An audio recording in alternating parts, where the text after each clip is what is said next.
तपाईहरु सबैजनालाई प्रभु येशू ख्रीष्टको नाममा जय मसीह। हामी आज पनि दानिएलको पुस्तकबाट हेर्ने छौं। अस्ति हामीले दानिएल 4 बाट हेरेका थियौं। आज हामी दानिएल 5 बाट हेर्ने छौं। अनि यो चाहिँ धेरै महत्त्वपूर्ण भएको कारणले गर्दाखेरि मैले आज पनि दानिएलको पुस्तकबाट बाँड्ने विचार गरेको छु। यो आजको खण्डमा दानिएल 5 अध्यायमा चाहिँ के हुन्छ भनेदेखि यो चाहिँ इजरायलीहरूलाई बेबिलोनीहरूले चाहिँ आक्रमण गरेको थियो र इजरायलीहरूलाई 586 बीसीमा बेबिलोनीहरूले आक्रमण गरेर उनीहरूको देश उजाड पारिसकेपछि अब आजको खण्डमा चाहिँ बेबिलोनीहरूको अन्तिम राजाको अन्तिम समय हो। कसरी बेबिलोनीहरूको पनि अन्त्य भयो। आजको खण्डमा चाहिँ हामी के थाहा पाउँछौँ भनेदेखि नबुकदनेश्वरको नाति बेलशजर राजाको पालामा चाहिँ परमेश्वरले उनीहरूलाई चाहिँ दण्ड दिनुहुन्छ र उनीहरूको राज्य चाहिँ खतम भएको कुराहरू चाहिँ हामी देख्छौँ। मैले योभन्दा अगाडि के भनेको थिएँ भनेदेखि परमेश्वर सार्वभौम हुनुहुन्छ र उहाँले जसलाई इच्छा लाग्छ उसलाई चाहिँ राज्य चाहिँ दिनुहुन्छ भन्ने कुरा हामीले योभन्दा अगाडिको खण्डमा हेरेका थियौँ भनेदेखि आज उहाँले चाहिँ के छ, आजको खण्डमा चाहिँ त्यो राज्यलाई उहाँले बेबिलोनीहरूको हातबाट लिएर मादी फरिसीहरूको हातमा चाहिँ के गर्नुहुन्छ, दिनुहुन्छ। अनि यो कसरी दिनुभयो, के भयो भन्ने कुरा हामी चाहिँ हेर्नेछौँ। अनि तपाईहरुलाई सायद थाहा हुनसक्छ राइटिङ अन द वाल, हैन, भित्तामा लेखिएको भन्ने कुराहरू। अनि यो विशेष गरी यो 5 अध्यायमा हेर्यौँ भनेदेखि बेलशजर राजाले चाहिँ एकदम भोज दिइराखेको हुन्छ, हैन। उसको रानीहरू हुन्छ, रखौटीहरू हुन्छ, भाइ भारदारहरू हुन्छ, विभिन्न मानिसहरू भइरहेको हुन्छ, रकी खाइरहेको हुन्छ, एकदम मोज मस्त गरिराखेको हुन्छ, हैन। अनि त्यस्तो एकदमै मोज गरिराखेको बेलामा राजाको मनमा चाहिँ के आउँछ भनेदेखि उसलाई चाहिँ के सम्झिन्छ भने मेरो बाजेले त यो इजरायलीहरूको मन्दिर लुटेर इजरायलीहरूको मन्दिरमा भएको सुन चाँदीको कचौराहरू लुटिराखेको छ। ल हामी त्यो मन्दिरमा भएको सुन चाँदीको कचौरामा लिएर आऊ, हामी त्यसमा रक्सी खाने भनेर चाहिँ उसको मनमा आउँछ र त्यो रक्सी ल्याएर मन्दिरको सुनको कचौराहरू, त्यसपछि आएर प्लेटहरू, हैन, त्यो सबै लिएर चाहिँ उपयोग गरिराखेको हुन्छ। नि यतिखेर अचानक चाहिँ के हुन्छ भनेदेखि उनीहरू खाइराखेको बेलामा चाहिँ भित्तामा एउटा मान्छेको हात आउँछ। हात मात्रै, टाउको पनि छैन, खुट्टा पनि छैन, जिउ पनि छैन, तर जस्ट हात, हैन। अनि हात आएर चाहिँ हातले चाहिँ के लेख्छ, केही भित्तामा लेख्छ। अनि विचार गर्नुहोस्, मैले पहिला नेपालमा हुँदाखेरि सानोमा मुर्कट्टा भन्ने चाहिँ सुनेको थिएँ। मुर्कट्टा भनेको चाहिँ टाउको नहुने, हैन। एकदम डर लाग्थ्यो, भने के हो यस्तो, हैन, मुर्कट्टा भनेको चाहिँ टाउको नभएको हो भने डर लाग्थ्यो भनेदेखि अहिले त टाउको पनि छैन, जिउ पनि छैन, खुट्टा पनि छैन, हात मात्रै, के भन्ने त्यसलाई, हैन। जिउ कट्टा भन्न पनि मिलेन। हात मात्रै आएर चाहिँ के छ, भित्तामा चाहिँ लेखेको छ। अनि हात मात्रै आएर भित्तामा लेख्दाखेरि राजा एकदम डराउँछ। हामीले 6 र 7 पदमा हेर्यौँ भनेदेखि राजा के छ, उनको अनुहार पहेँलो भएर उनी यति डराए कि उनका घुँडाहरू कामेर ठोकिन थालेर गोडाहरू लल्याक लुलुक भए, हैन। हात मात्र आउँदाखेरि त डराइहाल्छ। राजा एकदमै डराए। त्यसपछि राजाले मन्त्रतन्त्र गर्नेहरू, ज्योतिषीहरू, जोखानाहरू हेर्नेलाई बोलाउन लगाएर बेबिलोनका यी ज्ञानी पुरुषहरूलाई भने, जसले यो लेख पढ्छ र त्यसको अर्थ मलाई बताइदिन्छ त्यसलाई बैजनी पोसाक पहिरानिछ र त्यसको गलामा सुनको सिक्री लगाइनेछ र त्यसलाई राज्यको तेस्रो उच्च शासक बनाइनेछ। तेस्रो उच्च शासक बनाउँछ। एकदमै यो अझ कसैले पढ्न नसक्ने आएर हातले लेखेपछि उसले भन्यो। तर के हुन्छ भनेदेखि हामीले 8 र 9 पदमा हेर्यौँ भनेदेखि बेबिलोनभरि भएका बुद्धिमान मानिसहरूले चाहिँ के गर्न सक्दैन, त्यो पढ्न सक्दैन र त्यसको अर्थ खोल्न चाहिँ सक्दैन। अनि यहाँनिर चाहिँ के छ भनेदेखि 8 र 9 पदमा तब राजाका सबै ज्ञानी पुरुषहरू आए, तर उनीहरूले यो लेख पढ्न वा त्यसको अर्थ राजालाई बताउन सकेन। पढ्न पनि सकेन, त्यसको अर्थ बताउन पनि सकेन। त्यसकारण राजा बेलशजर अझ भयभीत भएर उनको अनुहार अझ पहेँलो हुँदै गयो। उनका भारदारहरू अलमल्ल परे। यो एउटा चाहिँ राज्यको कुरा गरेको हो, राजाको कुरा गरेको हो होइन। एकदमै यस्तो एकजना राजा जसले चाहिँ पाठ सिकेको छैन, उसको बाजेको पालामा नबुकदनेश्वर राजालाई परमेश्वरले त्यति साह्रो गर्नुभएको थियो, कहिले जनावर जस्तो बनाएर गर्नुभएको थियो, कहिले के गर्नुभएको थियो, सुनको मूर्ति गर्दाखेरि हामीले विभिन्न कुराहरू हेऱ्यौँ। त्यो सबै उसले खास बुझेर परमेश्वरलाई आदर गर्नुपर्ने व्यक्ति, तर उसले चाहिँ के गरेको छैन, परमेश्वरलाई आदर गरेको छैन, अनादर गरेको छ।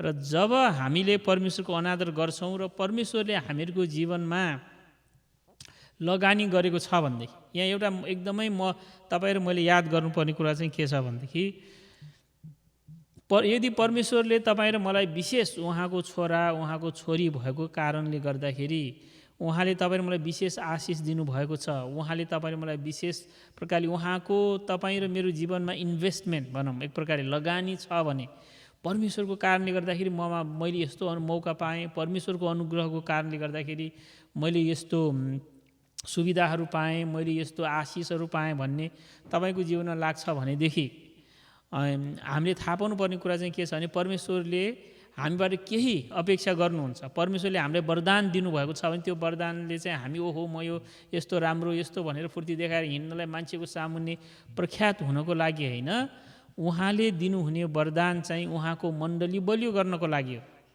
तपाईँ र मलाई परमेश्वरले कुनै पनि वरदान दिनुभएको छ, कुनै पनि मौका दिनुभएको छ, कुनै पनि आशिष दिनुभएको छ भने त्यसको मतलब चाहिँ के हो, हामी यहाँ बसुन्जेल परमेश्वरले हामीलाई चाहिँ केही गरेको चाहनुहुन्छ। हामीले पनि कुनै कुनै सामानहरू किनेर ल्याउँदाखेरि होइन, कुनै सामान सस्तो किनेर ल्याउँछौँ, कुनै सामान महँगो किनेर ल्याउँछौँ, कतिवटा सामान त एकदमै महँगो हुन्छ त्यही पनि लिएर आउनु पर्ने हुन्छ। किन लिएर आउँछौँ भन्दा ओहो यो चाहिँ एकदम काम लाग्छ, यो चाहिँ हामीले यो यो यो यो सामानको काम लाग्छ भनेर भन्ने हुन्छ नि होइन। कम्प्युटर भनेर भन्यौँ, ओहो कम्प्युटरले यसो गर्छ होइन, यो चाहिँ जुममा गएर सेवा गर्न मिल्छ भने, तर कम्प्युटर अन गर्दाखेरि कम्प्युटर अफ भइदियो भने के गर्ने, अन नै हुँदैन ल होइन। बच्चाले पानी छिराएर भयो भनेदेखि त्यो चाहिँ के हुन्छ, कि त्यो रिपेयर गर्नुपर्ने हुन्छ कि फाल्नुपर्ने हुन्छ। भनेको जस्तै परमेश्वरले पनि हामीलाई उहाँले आशिष दिनुभएको छ हाम्रो जीवनमा, ल तिमीलाई यो वरदानहरू दिएँ, तिमीलाई यो काम गर्न सक्ने बनाइदिएँ भनेको छ, तर हामी चाहिँ उहाँले चलाउनु लागेको हामी प्रयोग हुँदैनौँ भनेदेखि के हुन्छ, हामीलाई कि रिपेयर गर्नुपर्ने भयो कि फालिदिनु पर्ने भयो। त्यस कारण कि रिपेयर गर्नुपर्ने कि फाल्नुपर्ने भएकोले गर्दाखेरि यहाँ यो बेलशजर राजालाई चाहिँ फाल्नुपर्ने अवस्था पुगेको छ। परमेश्वरले उसलाई राजा बनाउनु भयो, त्यत्रो देशको राजा इजरायलीहरूलाई के छ सजाय दिनु भएर, इजरायलीहरू भनेको परमेश्वरको आफ्नै मान्छेहरू, अब्राहमका सन्तान हो, उनीहरूलाई सजाय दिएर उसको त्यो बेलशजरलाई राजा बनाउँदाखेरि त्यो बेलशजरले परमेश्वरलाई दिनुपर्ने आदर नदिएको कारणले गर्दाखेरि परमेश्वरले के भन्नुहुन्छ, उहाँको सामुन्ने एकजना मान्छे पनि आउँदैन होइन, एउटा हात मात्र आउँछ, तिम्रो लागि एउटा हात मात्रै छ भन्ने कुराहरू चाहिँ आएको कुरा चाहिँ हामी देख्छौँ। अनि जब राजा एकदमै डराएको छ, मन्त्रतन्त्र गर्ने बेबिलोनको बुद्धिमानीहरू छ भनेदेखि यहाँ एउटा अचम्म लाग्ने कुरा चाहिँ के रहेछ भनेदेखि यो बेलशजर राजालाई दानियलको बारेमा थाहा नै रहेछ। दानियलको परमेश्वरको बारेमा त थाहा नभएको होइन, दानियलको बारेमा थाहा रहन्छ। अनि उसले दानियललाई बोलाएन होइन, तर बल्ल धन्न उसको चाहिँ के छ, यहाँ रानीले गर्दाखेरि, यहाँ हामीले विशेष गरेर 10देखि 12 पदमा हेऱ्यौँ भने के छ, राजा र उनका भारदारहरूका स्वर सुनेर रानी भोजको कोठामा आइन् र तिनले भनिन्, महाराजा अमर रहन्, नआतिनुहोस्, यस्तो पहिलो अनुहार नबनाउनुहोस् होइन, बेसार दलेको जस्तै भएछ अनुहार। तपाईँको राज्यमा एकजना मानिस छन् जोसँग पवित्र देवताहरूको आत्मा छ, तपाईँका पिताको पालोमा उनमा देवताको जस्तै अन्तर्दृष्टि ज्ञान र बुद्धि पाएको थियो।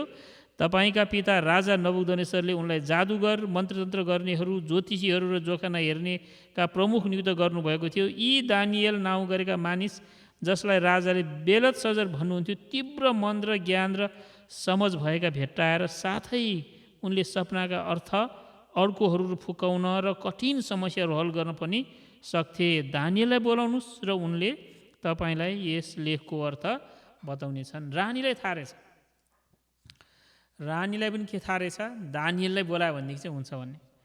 कतिपटक चाहिँ के हुन्छ भनेदेखि जब हामी परमेश्वरबाट टाढा हुन्छौँ भनेदेखि परमेश्वरको जनबाट पनि टाढा हुन्छौँ। यो राजालाई, यो बेलशजरलाई, उसको दानियलको नाम बेलशजर होइन, एउटा त बढी छ, यो बेलशजरलाई बेलशजरको बारेमा थाहा छैन।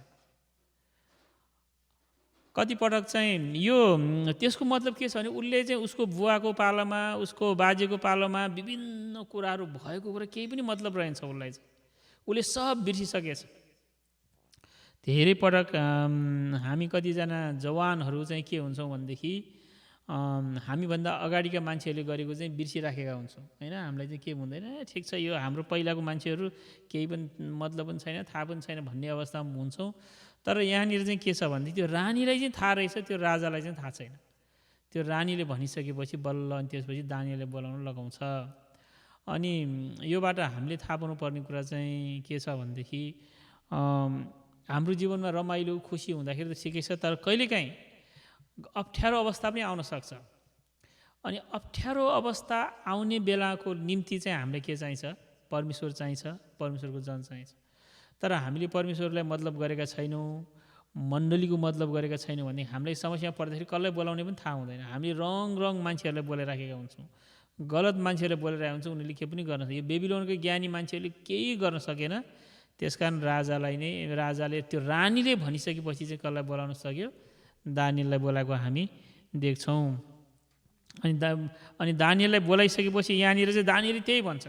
यहाँ विशेष गरेर हामी यो 13 पददेखि 29 पदसम्मै हेऱ्यौँ भनेदेखि दानियल उपस्थित भयो। त्यसपछि चाहिँ होइन उसले चाहिँ कसरी अर्थहरू खोलेको कुराहरू छ र त्यसमा हामी 18 पददेखि हेऱ्यौँ भनेदेखि चाहिँ नबुकदनेस्सर राजाको कुरा गर्छ दानियलले चाहिँ। यहाँ हेर्नुहोस् त, हे महाराजा, सर्वोच्च परमेश्वरले हजुरका पिता नबुकदनेस्सरलाई स्वाधीन राज्य र महानता र महिमा र गौरव दिनुभयो। दानियलले के भन्यो? तपाईँको पितालाई नबुकदनेस्सरलाई त्यो परमेश्वरले दिनुभएको यो राज्य, तपाईँ त्यत्तिकै तपाईँ राजा भएको भन्ने नसम्झनुहोस्, परमेश्वरले दिनुभएको, अनि तपाईँलाई पनि त्यही परमेश्वरले दिनुभएको। तर तपाईँले के गर्नुभयो? तपाईँले चाहिँ एकदमै यहाँ 22 पद एकचोटि पढ्छु म। 22 पदमा, तर उनका छोरा हजुर बेलशजरले यी सबै कुरा जान्दै पनि आफूलाई नम्र बनाउनु भएन, बरु स्वर्गका परमप्रभुको विरुद्धमा आफैलाई खडा गर्नुभएको छ। हजुरले उहाँको मन्दिरबाट भाँडाहरू हजुर कहाँ ल्याउन लगाउनु भयो र हजुरका भारदारहरू, हजुरका श्रीमतीहरू र रखौटीहरूले तीबाट दाखमध्ये पिउनु भयो। हजुरले चाँदी र सुनका काँसाका, फलामका, काठ र ढुङ्गाका देवताहरूको प्रशंसा गर्नुभयो, न देख्छन्, न सुन्छन्, न बुझ्छन्। तर हजुरले यी परमेश्वरको आदर गर्नु भएन, जसको हातमा हजुरको जीवन र हजुरका मार्गहरू छन्। तपाईँले के छ?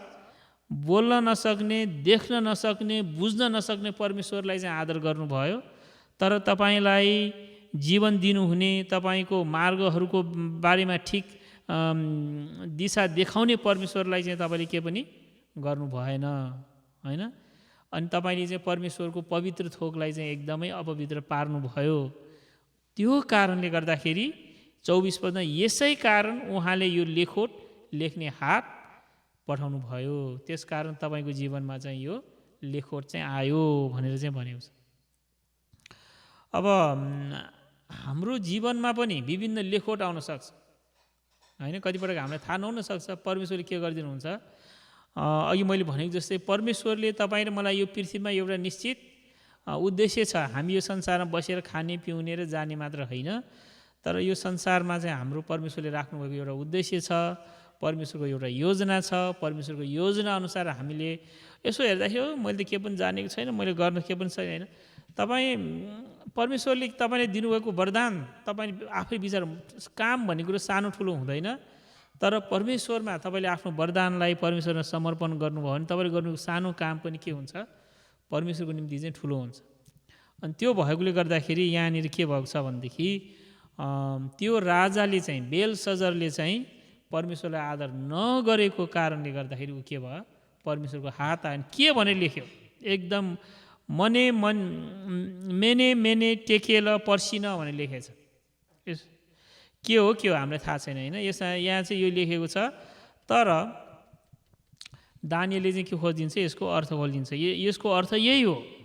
मेने भनेको परमेश्वरले हजुरको राज्यका दिन गन्ती गर्नुभएको छ र त्यसको अन्त गर्नुभएको छ। तपाईँको दिन के गर्यो? गनियो र त्यो अन्त भयो। हाम्रो समय परमेश्वरको हातमा छ होइन। हाम्रो समय परमेश्वरको हातमा भएकोले गर्दाखेरि हामीलाई कति दिन दिने, कति समय दिने भन्ने कुरा परमेश्वरको हातमा छ।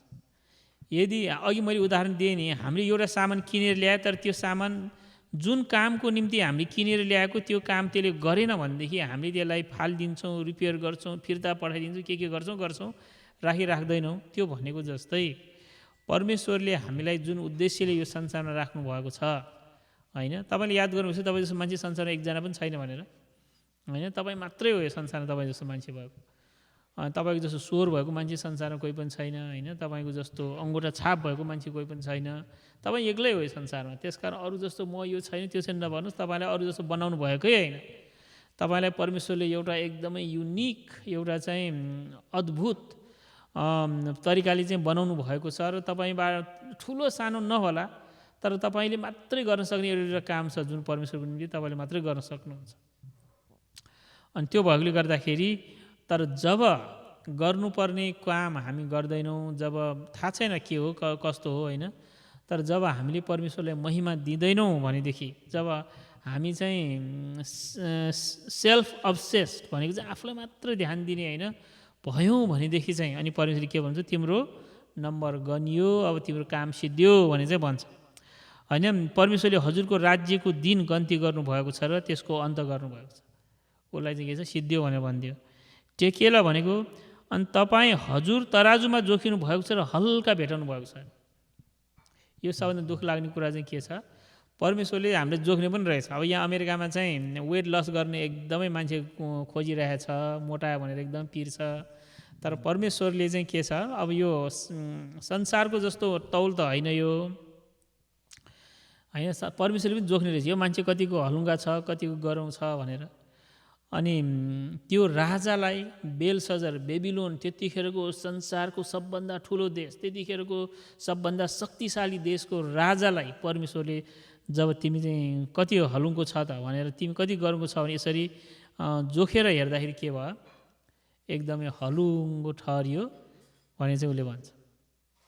परमेश्वरले हामीलाई जोख्नुभयो भने हामी कस्तो हुन्छ होला, होइन, हाम्रो तौलसँग मतलब छैन। हामी तौलमा धेरै भएर परमेश्वरले जोग्दाखेरि चाहिँ एकदमै कम हुनसक्छ। अनि यहाँनिर के छ, एकदमै कलम हो। परमेश्वरले चाहिँ मूल्य जस्तै सुन भने चाहिँ सुन अलि गह्रौँ भएको जस्तै परमेश्वरको दृष्टिमा जब उहाँले हामीलाई, होइन, जोख्नुहुन्छ भनेदेखि यदि हामी परमेश्वरको वचनअनुसार आज्ञा पालनको जीवन जिएका छौँ, परमेश्वरको योजनाअनुसार अगाडि बढेका छौँ भनेदेखि हाम्रो जीवन एउटा तौल हुन्छ, तिमीमा केही मूल्य छौ। तर हामी परमेश्वरको इच्छाअनुसार एक थोपा पनि मतलब गर्दैनौँ, हामी खाने पिउने मोज गर्ने मात्रै हाम्रो छ भनेदेखि वास्तवमा हामी परमेश्वरको राज्यमा काम नलाग्ने हुन्छ। अनि त्यसो यसो हेरे यो त कामै छैन। हामीले हरेक कुरा हामीले अब कहिलेकाहीँ मनमा आउँछ, किन परमेश्वरले यस्तो कसैलाई फाल्नु भएको होला भन्ने कुरा हामीहरूको मनमा आउनसक्छ। तर हामीले बुझ्नुपर्ने कुरा चाहिँ के छ भनेदेखि हामीले पनि फाल्छौँ। तपाईँको घरमा तपाईँले के थोक आज फाल्नुहुन्छ, आज के छ बेलुका, होइन, सोमबार यहाँ फोहोर लिन आउने दिन भनेर हामीले पनि यो कागजको टुक्राहरू केहरू सब बाहिर फालिदिइरहेछ। त्यो चाहिँ किन भनेदेखि काम नलाग्ने, अब हामीलाई चाहिँदैन। हरेक हप्ताको 2 दिन, होइन, तपाईँहरूकोमा कति दिन छ थाहा छैन, हरेक हप्ता हामी चाहिँ के गर्छौँ, हप्ताको 2 दिन, एक दिन चाहिँ कागजहरू, होइन, त्यो रिसाइकल गर्न मिल्ने, एक दिन रिसाइकल पनि गर्न नमिल्नेलाई हामी फुरुफुरु बाहिर फालिदिन्छौँ। त्यो भनेको जस्तै काम नलाग्ने चिजलाई परमेश्वरले पनि फालिदिनुहुन्छ। अनि यहाँनिर त्यो बेलसजर राजा चाहिँ के भयो। अनि यहाँ 28 औँ यसरी भनेको छ, हजुरको राज्य विभाजन भई मादी र फारसीहरूलाई दिइएको छ। त्यसकारण तपाईँको चाहिँ के छ, अब राज्य तपाईँ हल्का भेट्टाउनु भएको कारणले गर्दाखेरि तपाईँको राज्य चाहिँ यो मादी र फारसीहरूलाई चाहिँ दिएको छ। तपाईँको राज्य सिद्धियो। अब तपाईँको बुवा यस्तो ठुलो, म यस्तो ठुलो, म यस्तो बुद्धिमान भन्ने तपाईँको मनमा त लाग्ला।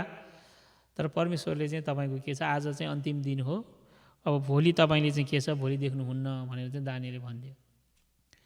त्यसपछि बेलसजरको हुकुममा दानिएललाई बैजनी वस्त्र पहिराइयो, तिनको गलामा सुनको सिक्री लगाइयो र तिनलाई राज्यको तेस्रो सर्वोच्च शासक भनी घोषणा गरियो। अब दानिएलले त्यसो त भन्यो, तर त्यही रात बेबिलोनीहरूका राजा बेलसजर मारिए अनि मादी राजा दाराले 62 वर्षको उमेरमा त्यो राज्य लिए। त्यही रात के छ, अब दानिएल त त्यस्तै भइरहेको छ, तर त्यो राजा जसले चाहिँ परमेश्वरको मन्दिरको सामानहरू चाहिँ एकदमै बेवास्ता गरेर होइन परमेश्वरको सामानलाई अपमान गरेको थियो, त्यो मान्छेको चाहिँ कथा सिद्धियो। उसलाई जोखेर हेर्दाखेरि परमेश्वरले गनेर हेर्दाखेरि जोखेर हेर्दाखेरि चाहिँ के छ, एकदम हल्का सम्झ्यो। त्यस कारणले गर्दा हामीले थाहा पाउनुपर्ने कुरा यो एकदमै गम्भीर कुरा हो। हामीले चाहिँ मान्छेले के भन्छ भन्ने हामीले एकदमै हाम्रो मनमा चाहिँ हुन्छ होइन। ल उसले यसो गर्नु पऱ्यो, नत्र उसले यो भन्छ, उस्तो गर्नु पऱ्यो, नत्र उसले भन्छ भन्ने कुरा हामीहरूको मनमा सधैँ हुन्छ। तर हामीहरूको मनमा हुनुपर्ने चाहिँ परमेश्वरले सधैँ हामीलाई गनिराख्नु भएको छ, परमेश्वरले सधैँ हामीले जोखिराख्नु भएको छ। म परमेश्वरको नजरमा चाहिँ म मूल्यवान छु कि छैन, परमेश्वरको दृष्टिमा म काम लाग्ने छ कि छैन। हे प्रभु, म तपाईँको राज्यमा काम लाग्ने व्यक्ति हुन सकौँ, हे प्रभु म तपाईँको दृष्टिमा ठिक व्यक्ति हुन सकौँ भन्ने भित्र मनमा हाम्रो त्यो छ भनेदेखि हामी चाहिँ के छ, यो बेलशजर राजाभन्दा माथि हो। कतिपटक हामीलाई चाहिँ बाहिरको संसारको मान्छे देखेर ओहो यो मान्छे कस्तो ठुलो, कस्तो राम्रो गाडी होइन, कस्तो राम्रो घर, कस्तो राम्रो सुनको होइन, सुनको गहनाहरू, सुनको औँठी, जुत्ता के हाम्रो मन जान सक्छ। तर त्यो होइन, हाम्रो मन हो, हाम्रो परमेश्वरको सामुन्ने हाम्रो जीवन हो। अनि परमेश्वरको सामुन्ने हाम्रो मन, परमेश्वरको सामुन्ने हाम्रो जीवन ठिक छ भने होइन, हामी यो अहिलेको संसारमा ठुलो मान्छे नहोला, ठुलो सम्पत्ति नहोला, ठुलो पद नहोला, प्रख्यात नहोला, तर त्यसले के पनि मतलब गर्दैन। एक दिन एकदमै थाहा पाउने छ हामीले होइन। त्यो राजाले थाहा पायो, बेलशजर राजाले थाहा पायो। अहिले हाम्रो पाला आएको छ, हाम्रो समय पनि तुरन्तै जान्छ। अब होइन 2021 भयो, अब 21-20मा चाहिँ हामी को पनि हुँदैन यो संसारमा, त्योभन्दा अगाडि नै को पनि हुँदैन। 21-20मा यहाँ त धेरै नै बाँकी छ, 100 वर्षै बाँकी छ, तर 100 वर्ष भने कति नै जस्तो लाग्छ होला होइन। एक दिन यो संसारमा 21-20 भन्ने एउटा साल आउनेछ, त्यतिखेर हामी मध्ये कोही पनि एकजना पनि हुने छैन। हुन त 2080मा पनि हुँदैन होला हामी मध्ये कोही पनि, 2050मा पनि कोही 2-4 जना गइसकेका हुन सक्ने छ होइन। 2-4 जवानहरू चाहिँ बसिरहेको 2050सम्म, 30 वर्षसम्म होइन। तर 2080मा हामीहरू मध्ये धेरै हुँदैन, थाहा छैन होइन। तर के भन्छ, यदि हामी परमेश्वरको दृष्टिमा ठिक छौँ भने हामी सधैँको निम्ति परमेश्वरको उपस्थितिमा हुनेछौँ। उहाँले हामीले विभिन्न उहाँको योजना अनुसार होइन राख्नुहुनेछ। अब त्यस्तै पऱ्यो भनेदेखि बेलशजर जस्तो हुन पनि बेर छैन होइन। कतिजनाहरू कतिपटक हामी परीक्षामा परेर हामीलाई परमेश्वर चाहिँदैन भन्ने जो मनमा छ भनेदेखि परमेश्वरले कर गरेर मलाई चाहिने भन् त भनेर उहाँले भन्नुहुन्न। अब पास्टर अगुवाहरूले, डिकनहरूले होइन, एल्डरहरूले भन्नुहुन्छ, तर परमेश्वरले चाहिँ कतिपटक हामीलाई के लाग्छ भने परमेश्वरलाई हामी चाहिन्छ जस्तो हामी लाग्छ, तर परमेश्वरलाई हामी चाहिँदैन, हामीलाई परमेश्वर चाहिन्छ। त्यस कारणले गर्दाखेरि हामीलाई चाहिने परमेश्वर त परमेश्वरले नै हामीलाई भन्नुपर्ने। त्यो भएकोले गर्दाखेरि हामीले थाहा पाऊँ यो बेलशजर राजा चाहिँ के भयो, जब परमेश्वरले गन्नु भयो र तौलाउनु भयो भने उसको हिसाब सिद्धिएपछि उसको कथा पनि सिद्धियो। हाम्रो आजको दिनसम्म हाम्रो कथा सिद्धिया छैन। 2021को यो महिना के हो, फेब्रुअरी कति 22 कति भयो होइन, फेब्रुअरी 22सम्म हामीहरूको कथा सिद्धिएको छैन। हरेक दिन नयाँ डेट आउँछ, एक दिन हाम्रो कथा पनि सिद्धिनेछ। त्यो दिनसम्ममा परमेश्वरको दृष्टिमा हामी कस्तो हुनेछौँ त्यो चाहिँ एकदमै के छ, महत्त्वपूर्ण छ। त्यसकारण आज मैले हामीहरू सबैजनालाई यो खण्डबाट भन्नु खोजेको कुरा चाहिँ परमेश्वरको सामुन्ने उहाँले हामीलाई गन्नु भयो भने हामी कस्तो हुनेछौँ, परमेश्वरले हामीलाई जोख्नु भयो भने हामी कस्तो हुनेछौँ होइन। मान्छेहरूले के भन्ला भन्नेको कुरा होइन, परमेश्वरले चाहिँ जोख्नुहुन्छ। परमेश्वरको जोखाइमा म कस्तो छु, म हल्का छु भनेदेखि प्रभु म तपाईँको दृष्टिमा धेरै हल्का हुन चाहन्न होइन। म संसारको दृष्टिमा वेट लस गरे पनि तपाईँको दृष्टिमा म एकदमै वजनदार हुन चाहन्छु भनेर चाहिँ हामीले त्यो मनमा लियौँ भनेदेखि, अनि परमेश्वर एकदम कृपालु हुनुहुन्छ, हामीमा त्यो मन छ भनेदेखि हामीले एकदम टेक फर ग्रान्टेड लिएर मलाई परमेश्वर चाहिँदैन, परमेश्वर भने त्यस्तै हो भनेदेखि परमेश्वरले पनि मने तकेलो पर्सिन भनिदिनुहुन्छ हामीलाई। तर होइन प्रभु मलाई तपाईँ चाहिन्छ, मैले कोसिस गर्दा पनि सकेको छैन, तर म कोसिस गरिरहेको छु, मैले गिभअप गर्दिनँ भनेर हामी कोसिस गरिरहेको छौँ भनेदेखि उहाँ के हुनुहुन्छ, कृपालु हुनुहुन्छ, उहाँ दयालु हुनुहुन्छ, उहाँ प्रेमिलो हुनुहुन्छ। ल खोज्दैछ, ल खोज, भेटाएको छैन, ठिक छ, खोज, तिमीले भेटाउनेछ, माग तिमीलाई दिनेछ होइन घचघच्याउ म ढोका खोलिदिनेछु भनेर उहाँले भनिराख्नु भएको छ। तर माग्ने खोज्ने घचघच्याउने परमेश्वर हामीले माग भने दिन्छु भन्दाखेरि फेरि पैसै मागिरहेको हुन्छ, खोज भन्दाखेरि पैसै खोजिरहेको हुन्छ, ढकढक भन्दाखेरि पनि पैसै पाउँछै भने ढकढकाइरहेको हुन्छ। अनि मैले त्यो भने होइन, त्यो त तिमीहरूलाई त परमेश्वरले चाहिँ के छ उहाँको कुराहरू स्वर्गीय आशिषका कुराहरू हामीलाई परमेश्वरको प्रेमको अनुभव गरेर प्रभु मलाई तपाईँ चाहिन्छ, तपाईँको उपस्थिति चाहिन्छ भनेर हामीले माग्यो भनेदेखि उहाँले के भन्नुहुन्छ, माग तिमीलाई दिनेछु, खोज मलाई खोज तिमीहरूले भेट्टाउने छौ भन्नुभएको छ। मेरो निम्ति के छ प्रभु भने ढकढकाउ नआऊ, तिम्रो निम्ति ढोका उगारिने छ भनेर उहाँले भन्नुभएको चाहिँ संसारको थोकहरू होइन, तर के छ उहाँको स्वर्गीय आशिषहरू परमेश्वरको उपस्थितिहरू चाहिँ हामीले खोज्न सकेको होस् भनेर चाहिँ भन्नुभएको छ। आउनुहोस् हामी प्रार्थना गरौँ। महान अनि सर्वशक्तिमान परमेश्वर पिता, हामी तपाईँ परमेश्वरलाई आजको दिन यो समय धन्यवाद चढाउँदछौँ, जसरी बेलशजर राजाले प्रभु तपाईँ परमेश्वरको कुनै पनि आदर नगरिकन मन्दिरबाट ल्याएका कुराहरू अपमानजनक रूपमा प्रयोग गरेको थियो र उसको प्रभु जीवनलाई तपाईँले गर्नुभयो र अन्त्य गर्नुभयो। अनि प्रभु तपाईँले उसलाई तौलनु भयो र हल्का ठहराउनु भयो र उसको राज्य तपाईँले अरूलाई दिनुभयो। प्रभु तपाईँ परमेश्वर हामीलाई हाम्रो जीवनमा अवलोकन गर्नुहुने, हेर्नुहुने अनि प्रभु गर्नुहुने, तौलनुहुने परमेश्वर तपाईँ हुनुहुँदछ। हामीलाई सहायता गर्नुहुने परमेश्वर तपाईँ हुनुहुन्छ भन्ने हामी जान्दछौँ। प्रभु तपाईँ परमेश्वरको दृष्टिमा हामी ठिक हुन सकौँ, तपाईँ परमेश्वरलाई हामीले महिमा दिन सकेका हौँ भनी हामी प्रार्थना गर्दछौँ। सबै कुराको निम्ति धन्यवाद प्रार्थना येशू ख्रिस्टको नाउँमा, आमेन। हुन्छ, बाँकी समय हाम्रो सञ्चालकज्यूलाई पनि दिन्छु।